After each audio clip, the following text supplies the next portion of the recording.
नमस्कार, मैं रचना शर्मा चढ़दी कला टाइम टीवी देख रहे सभी दर्शकों का स्वागत करती हूं। आप देख रहे हैं हरियाणा न्यूज। समाचारों की शुरुआत से पहले एक नजर आज की मुख्य सुर्खियों पर।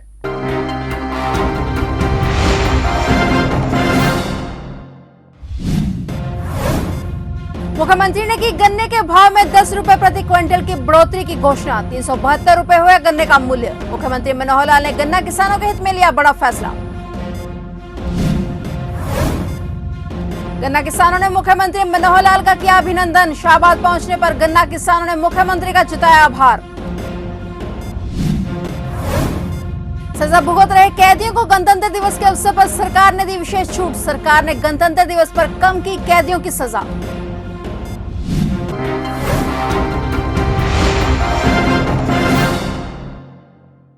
और अब समाचार विस्तार से। हरियाणा के मुख्यमंत्री मनोहर लाल ने गन्ना किसानों के हित में आज गन्ने के मूल्य में 10 रुपए प्रति क्विंटल की वृद्धि की घोषणा की। इस बढ़ोतरी के बाद अब गन्ने का मूल्य 372 रुपए हो गया है, जो इसी पिराई सत्र से लागू होंगे।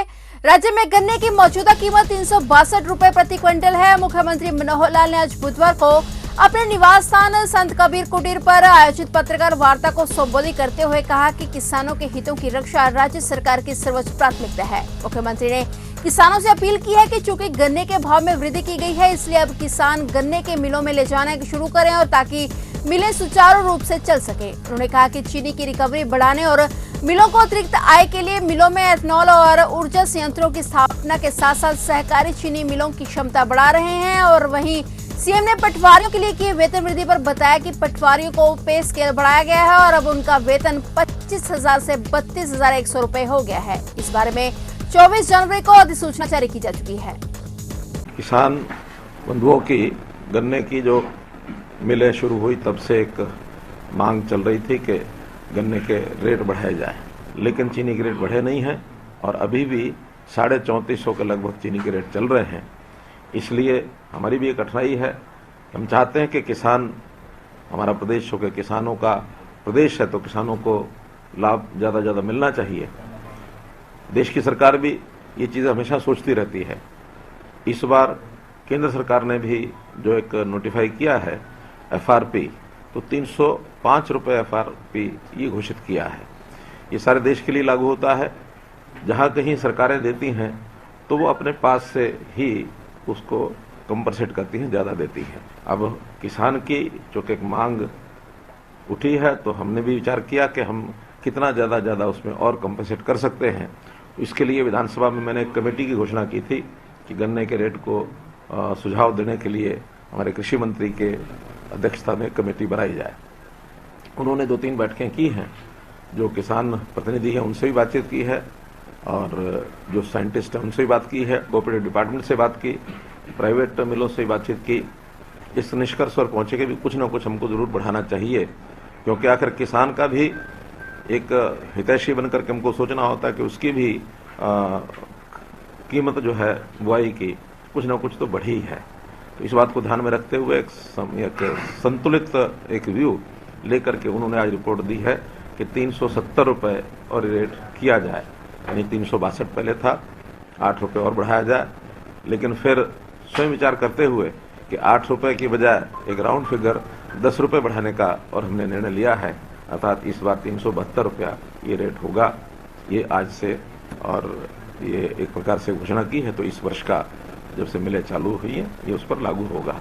मुख्यमंत्री मनोहर लाल ने गन्ना किसानों के हित में आज गन्ने के मूल्य में 10 रुपए प्रति क्विंटल की वृद्धि की घोषणा कर दी है, जिससे गन्ना किसानों के चेहरे पर खुशी की झलक देखने को मिल रही है। इसी क्रम में शाहबाद पहुंचने पर गन्ना किसानों ने मुख्यमंत्री मनोहर लाल का अभिनंदन किया। इस दौरान शाहबाद से विधायक रामकरण काला भी उनके साथ मौजूद रहे, जहाँ किसानों ने मुख्यमंत्री मनोहर लाल का आभार जताया। इस मौके पर सीएम के साथ सांसद नायब सैनी और विधायक सुभाष सुधा भी मौजूद रहे। करनाल मेरठ रोड पर स्थित हरिसंस फैक्ट्री में मजदूरों को बंधक बनाकर डकैती की वारदात को पुलिस की सीआईए 1 शाखा ने सुलझा लिया है। पुलिस ने इस मामले में 2 आरोपियों को मेरठ से गिरफ्तार कर लिया है। फिलहाल इस मामले में वहां पे 12 से 13 लोगों की गिरफ्तारी अभी बाकी है। पुलिस द्वारा आरोपियों को अदालत में पेश कर जेल भेजा जाएगा। बता दें कि गत दिनों मेरठ रोड स्थित ट्रांसफार्मर फैक्ट्री में 15 हथियारबंद बदमाशों ने कर्मचारियों को बंधक बनाकर 25 से 30 लाख रुपए की डकैती की वारदात को अंजाम दिया था। इसमें आरोपी फैक्ट्री से भारी मात्रा में तांबे की नई तारें व क्वालिन लूट ले गए थे। घटना की सूचना के बाद पुलिस टीमों ने मौके पर मुआयना कर मामले की जांच शुरू की। पुलिस की सीआईए 1 शाखा ने चंद दिनों में ही वारदात को सुलझाते हुए 2 आरोपियों को गिरफ्तार कर लिया है। चोरों को और सुरक्षा गार्ड को एक कमरे में बंदी बना के और लूट के लेके गए थे। 25 से 30 लाख रुपए का माल था और इसमें 2 लोग गिरफ्तार किए गए हैं। घटना में इस्तेमाल गाड़ी रिकवर कर ली गई है और करीब 17 क्विंटल सामान तार तांबा और कोयलें बरामद हो चुकी हैं। बाकी सामान कब तक बरामद होगा? कितने आरोपी हैं? बाकी सामान 12 से 13 लोग हैं। उनके कब्जे से हथियार और सामान रिकवर किया जाएगा। सर ये कहाँ के रहने वाले हैं सर? ये सारे मेरठ के यार रहने वाले हैं। पूरे वहीं से गिरफ्तार किए हैं? वहीं से गिरफ्तार किया है और मेरठ से सामान की रिकवरी। पहले भी कहीं इनके वो उसकी पड़ताल की जाएगी। आज क्या कार्रवाई की जा रही? आज इनको पूछताछ करके और जुडिशल भेजा जा रहा है। मोबाइल भी बरामद हुए हैं? जो इनके पास जो घटना में इस्तेमाल 2 मोबाइल फोन थे वो रिकवर हो चुके। और हथियार वगैरह कोई जो तमंचा तमंचा इन लोगों के पास नहीं था। जो साथी जिनकी गिरफ्तारी बकाया है उनके पास है हथियार और उनको जल्द गिरफ्तार करके और हथियार बरामद किए जाएंगे। कनालगांव नंगला फार्म के एक 22 वर्षीय युवक की संदिग्ध परिस्थितियों में मौत हो गई। हालत बिगड़ने पर युवक को अस्पताल में भर्ती करवाया गया था, जहां इलाज के दौरान उसने दम तोड़ दिया। बताया जा रहा है कि युवक का किसी लड़की के साथ प्रेम प्रसंग था। मृतक की मां व परिजनों ने दोस्तों व प्रेमिका पर शराब में जहर देने का आरोप लगाकर कार्रवाई की मांग की है। पुलिस ने शव को कब्जे में लेकर पोस्टमार्टम की कार्रवाई के लिए कल्पना चावला मेडिकल कॉलेज में भिजवा दिया है और मामले की जांच शुरू कर दी है। सोनू की मां ने बताया कि उसके दोस्त उसे घर से बुलाकर लेकर गए थे और शराब पिलाकर उसे घर पर छोड़कर चले गए। हालत बिगड़ने पर उपचार के लिए सोनू को अस्पताल ले जाया गया, जहां डॉक्टरों ने उसे मृत घोषित कर दिया। मां का आरोप है कि उसके दोस्तों ने सोनू को शराब में जहर दिया है। हरियाणा सरकार ने आज 10 रुपए गन्ने के दाम बढ़ा दिए हैं। गुरनाम चडूनी ने वीडियो जारी कर कहा कि सीएम मनोहर लाल ने गन्ने का शर्मनाक रेट बढ़ाया है। उन्होंने कहा कि हम इसका कड़ा विरोध करते हैं और सरकार की निंदा करते हैं। इस दौरान चडूनी ने यह भी कहा कि यह सरकार किसान विरोधी है। वहीं चडूनी ने यह संदेश दिया कि कल सभी शुगर मिलों के प्रतिनिधि सैन्य धर्मशाला कुरुक्षेत्र में सुबह 11 बजे मीटिंग में पहुंचे ताकि आगे की नीति का फैसला लिया जा सके। बाकी गन्ना आंदोलन के सभी प्रोग्राम उन्होंने कहा कि वे जैसे निरंतर चल रहे हैं वैसे ही चलते रहेंगे।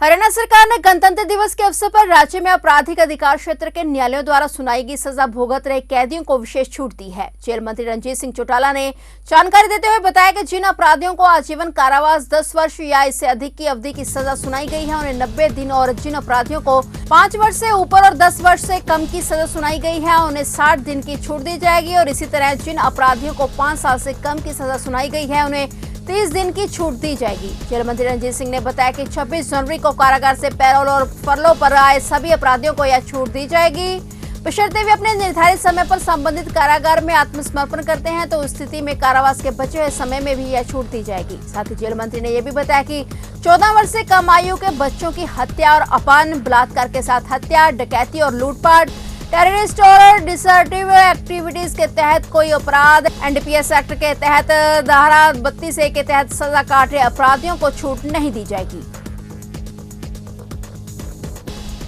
रेवाड़ी जिले में 7 साल की मासूम बच्ची के साथ दुष्कर्म करने का मामला सामने आया है। नाबालिग आरोपी बच्ची को कंजक का भोजन कराने के बहाने अपने साथ लेकर गया और फिर घिनौनी वारदात को अंजाम दिया। पुलिस ने आरोपी को गिरफ्तार कर लिया है। आरोपी राजस्थान के अलवर जिले का रहने वाला है और वह पीड़ित बच्ची के घर के पास ही अपने जीजा के साथ रहता है। जीजा ने वहां पर कबाड़ी की दुकान की हुई है। नाबालिग आरोपी को गिरफ्तार करने के बाद उसे बाल सुधार गृह में भेज दिया गया है।